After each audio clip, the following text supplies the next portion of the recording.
Hello प्यारे विद्यार्थियों, तो कैसे हैं आप लोग। तो जैसा कि कल की क्लास में हमने देख लिया था कि बहुपद जो था हमारा, उसका इंट्रोडक्शन में देख लिया था हमने। मैथ में क्या किया था कि अंग्रेजी वर्णमाला के अक्षरों का इंट्रोड्यूस करा दिया था। तो आज की क्लास में हम उससे आगे पढ़ेंगे। अगर आपने पहला लेक्चर नहीं देखा है, इंट्रोडक्शन नहीं देखा है कि बहुपद क्या होता है, तो आप आई बटन में क्लिक करके आपको लेक्चर दिख रहा होगा, पहला लेक्चर आप देख सकते हैं आराम से। उसके बाद में ये क्लास बेहतर समझ में आएगी। अगर आपने वो क्लास नहीं देखा है तब भी क्लास आपको बेहतर समझ में आएगी। ऐसा हम जो है करने की कोशिश करेंगे कि पूरा आपको समझ में आ जाए। तो आज का पहला जो टॉपिक हम स्टार्ट करेंगे वो होगा हमारा, जैसे कि हम जब मैथ पढ़ रहे थे 1 2 3 4 गिनती वाला, तो वहां भी जोड़ना घटाना गुणा भाग सीखे थे। तो यहाँ भी पहले हम क्या करेंगे, बीज गणित में भी पहले जोड़ना घटाना गुणा भाग सीखेंगे। तो सबसे पहले हम सीखते हैं कि सबसे पहले हम बचपन में क्या पढ़ते थे। बचपन में सबसे पहले हमको कान पकड़ के क्या सिखाया गया था, जोड़ करना, मतलब सम करना, योग करना। तो सबसे पहले हम यहाँ भी योग करना सीखेंगे।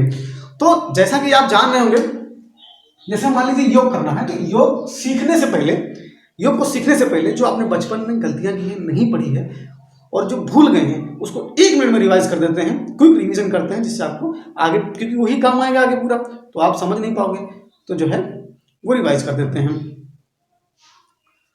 तो देखिए, जैसे कि मान लीजिए प्लस प्लस लिखा हुआ है और प्लस लिखा हुआ है, तो आपको पता होगा कि प्लस और प्लस क्या होता है।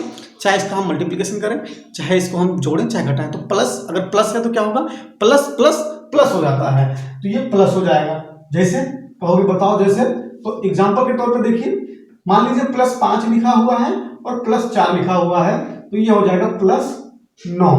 अच्छा, चिन्ह यहाँ पे किसका लगेगा, सबसे बड़ी बात ये होती है, ये समझना हमको कि चिन्ह किसका लगेगा।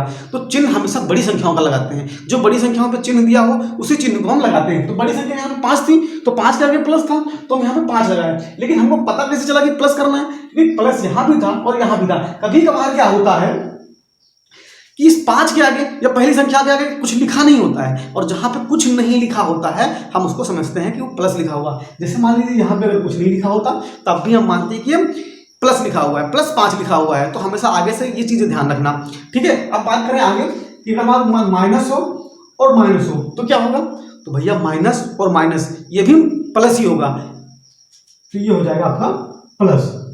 अच्छा, एक ट्रिक समझ लीजिए, कुछ भी समझ लीजिए जो आपको समझ में आए, कि जो समान चिन्ह होगा तो समान चिन्हों का हमेशा प्लस ही होगा। जैसे कि एग्जांपल देखिए, तो -4 लिखा हुआ है और -3 लिखा हुआ है। अब आप कहेंगे माइनस और माइनस हो गया तो यानी चीजें प्लस होनी है, लेकिन चिन्ह किसका लगेगा, चिन्ह हमेशा बड़े वाले का लगेगा। बड़ा आपको क्या दिख रहा है, 3 की 4, तो आपको बड़ा दिख रहा होगा कि यहाँ पे 4 है, तो यहाँ पे 4 का जब हम चिन्ह लगाएंगे तो 4 का चिन्ह हो जाएगा माइनस, लेकिन ये भी माइनस, ये भी माइनस, तो माइनस माइनस प्लस हो जाएगा। तो ये प्लस के हमारा, सॉरी, ये 7, 4 और 3 जुड़ जाएगा, लेकिन चिन्ह माइनस का लगेगा, तो ये -7 हो जाएगा। अब इसके बाद हम बात करें अगर कि विपरीत चिन्ह आ जाए तो क्या होगा।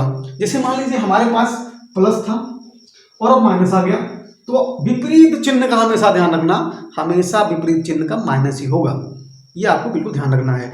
तो यहाँ विपरीत चिन्ह जैसे आप हम बोल देंगे चिल्ला के ये माइनस होगा, होगा नहीं होगा, बिल्कुल होगा, क्योंकि आप इसमें पढ़ चुके। देखिए हम तेज इसलिए पढ़ा रहे हैं क्योंकि ये बिल्कुल बेसिक बातें हैं, जिस 1 मिनट में रिविजन कराना है आपको। तो आगे जैसे मान लीजिए लिखा हुआ है माइनस प्लस के 3 और माइनस के 2 लिखा हुआ है, तो ये आपका हो जाएगा, चिन्ह बड़े का लगेगा, बड़ा हमारे पास 3 है, तो ये प्लस हो जाएगा, और ये प्लस माइनस माइनस हो जाएगा, यानी कि 3 में से 2 चला जाएगा, तो हमारे पास प्लस के 1 आ जाएगा। सेम इसी प्रकार का रेसिप्रोकल हो, इसका उल्टा हो तो क्या होगा, जैसे कि मान लो यहाँ पे इस बार माइनस हो और पास प्लस हो, तो ये भी आपका क्या होगा, ये भी आपका माइनस ही होगा, क्योंकि विपरीत चिन्ह हो गया है, तो ये भी माइनस हो जाएगा आपका। अब बात करते हैं हम अगर जैसे एग्जाम्पल की, तो मान लीजिए हमारे पास -5 और +2 लिखा हुआ था। अब क्या होगा, तो चिन्ह किसका लगेगा, बड़े वाले का, यानी कि माइनस लगेगा, और 2 प्लस और माइनस है तो माइनस ही होगा, तो ये 5 में से 2 जाएंगे, 3 बचेगा, यानी कि माइनस के 3 इसका उत्तर हो जाएगा। तो ये बेसिक चीज थी जो समझना आपको बहुत जरूरी था। इसी बेस पे आगे जो जितने कॉन्सेप्ट हैं वो बेहद आपको समझ में आएंगे। तो अब हम बात करते हैं, जब ये बेसिक चीज हम जान चुके हैं, तो इस बेसिक के बाद हम इस बेसिक को अप्लाई करके हम बहुपद का योग देखेंगे कि बहुपद को जोड़ते कैसे हैं, सम कैसे करते हैं बहुपद का। तो जैसे मान लीजिए हमारे पास कोई बहुपद दिया हुआ है कि 5x + 4y + 6, एक बहुपद ये दिया हुआ है हमारे पास। इस बहुपद में अगला बहुपद को जोड़ना है, जैसे कि ये प्लस चिन्ह लगाएंगे और लिखेंगे 2x प्लस 6y प्लस 8 लिखा हुआ है। अब इसको हमें जोड़ना है। अब जोड़ने के लिए क्या करेंगे, देखिए आप जब क्लास में जाते हैं या शादियों में जाते हैं तो क्या करते हैं, ये वाली मेरी है, ये वाली मेरी है, मतलब कैटेगरी के हिसाब से अपना अपना चूज कर लेते हैं। क्लास में हूँ चाहे मैरिज में गए हूँ वहाँ पर, ये वाली मेरी है, ये वाली मेरी है। यहाँ भी कैटेगरी ही चलेगा, जिसकी जो कैटेगरी है वो उसी के साथ जाके अपना बॉन्ड अपना पैचअप करेगा। तो x x के साथ पैचअप कर लेगा, y y के साथ पैचअप कर लेगा, और नंबर जो है नंबर के साथ पैचअप कर लेगा। तो देखिए जैसे ये हमारा, अब इसको जब लिखेंगे, अब यहाँ पे प्लस लगा हुआ था, यहाँ पे प्लस लगा हुआ, यहाँ पे प्लस लगा, यहाँ पे प्लस लिखा है, तो इसको लिखेंगे तो ये हो जाएगा हमारा 5x प्लस 4y प्लस 6, और ये प्लस प्लस हो जाएगा प्लस, तो 2x, ये प्लस प्लस प्लस, ये हो जाएगा प्लस के 6y प्लस प्लस प्लस, ये हो जाएगा प्लस के 8। अब देखिए हमने कहा सेम कैटेगरी वाले पैचअप करेंगे, x x के साथ पैचअप कर लेगा, तो ये हो जाएगा प्लस ये भी तो क्या हो जाएगा, प्लस हो जाएगा, तो 5 2 7x हो जाएगा। ये y वाला y के साथ पैचअप कर लेगा, तो प्लस और प्लस, ये हो जाएगा आपका प्लस हो गया, और 4 और 6 आपका 10 हो जाएगा, ये हो जाएगा 10y। अब संख्या बची, संख्या किसके साथ पैचअप करेगी, संख्या संख्या के साथ पैचअप कर लेगी, तो यहाँ पे 6 है और यहाँ पे 8 है, तो ये इसके साथ पैचअप कर लेगी, तो ये प्लस प्लस है तो प्लस हो जाएगा, और प्लस क्या हो जाएगा 6 और 8 14 होता है, तो ये आपका 14 हो जाएगा, ये आपका उत्तर हो जाएगा।